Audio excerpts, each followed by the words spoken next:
Bos, kalau makan nasi rames, pasti kalian udah sering dong ya. Tapi kalau nasi ramesnya dengan menu Chinese food, udah pernah belum? Hayo. Infonya nih bos, meskipun cuma nasi rames doang, omsetnya bisa tembus ratusan juta nih per bulan bos.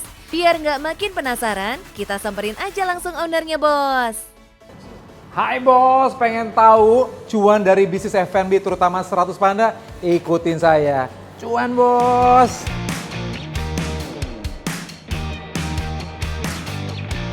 Tuh, lihat aja bos, banyak juga pesohor yang sudah menjadi pelanggan nasi rames 100 Panda ini loh.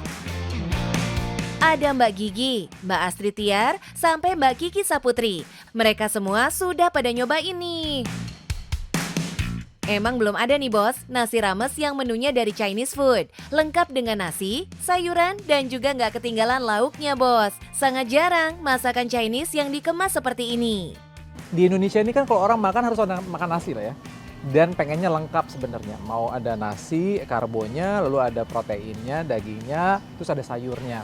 Terus kita pikir kenapa enggak ya? Kita bikin Chinese food tapi ala rames. Selain itu bos, biasanya Chinese food itu dijual dengan porsi satuan yang cukup banyak ya.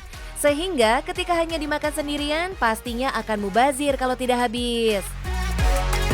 Emang benar ya bos, pengalaman itu adalah guru terbaik. Sama halnya dengan Mas Adri nih.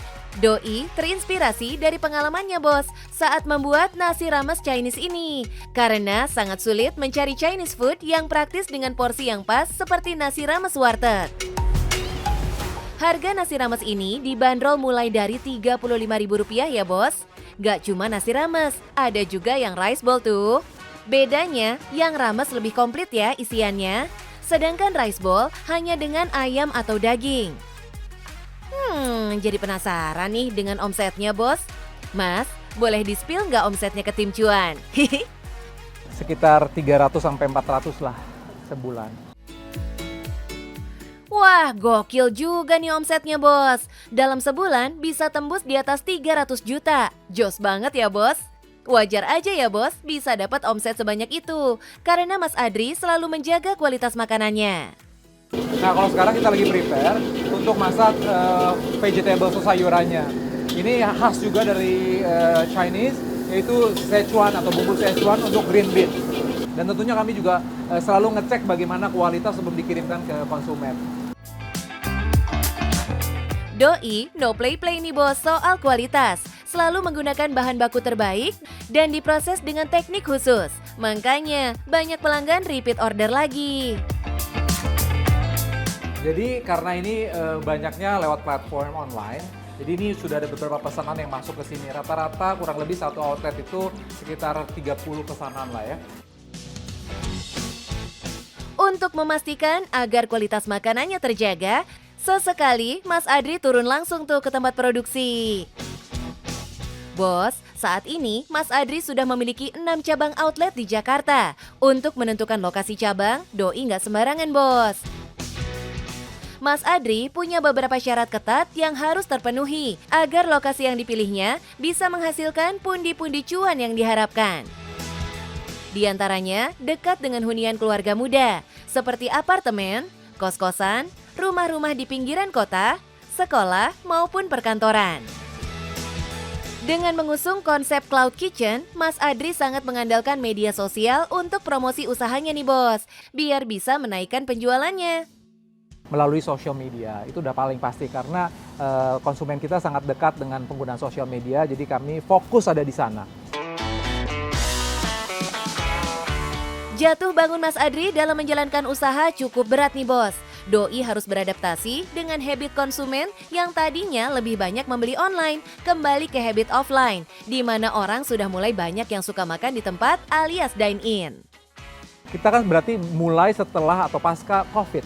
Jadi kita ngerasa pada saat itu orang masih cari makanan di online gitu. Tapi ternyata dari online menjadi ke offline. Outlet-outlet kami disiapkan untuk outlet online. Jadi yang memang secara dine-in juga tidak banyak kapasitasnya. Tapi kami coba untuk beradaptasi.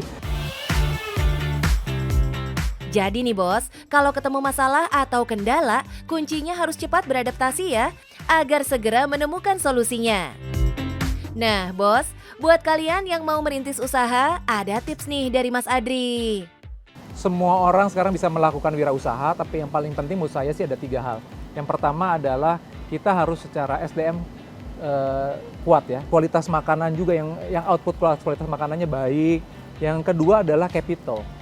Kadang-kadang susah juga sih, kita udah punya SDM, punya kemampuan, tapi nggak ada modal. Yang ketiga adalah networking. Karena dalam bisnis ini sekarang persaingan begitu besar. Semakin kita bisa networking, kita mempunyai teman, kita mempunyai lingkungan yang cukup banyak, at least bisnis ini kita bisa jajakan dari orang-orang terdekat kita, dari networking kita. Wah, keren nih tipsnya. Harus selalu diingat ya, Bos. Karena terkadang dapat ilmu tuh nggak hanya di bangku sekolahan aja, Bos. Nonton Cuan Bos juga. Bisa langsung S3 marketing tuh. Bosku, namanya usaha, yang penting harus mau memulai ya. Biar bisa terus berjalan, jangan ragu untuk melakukan perubahan, Bos. Ya, silakan Pak. Nah, terima kasih ya Pak.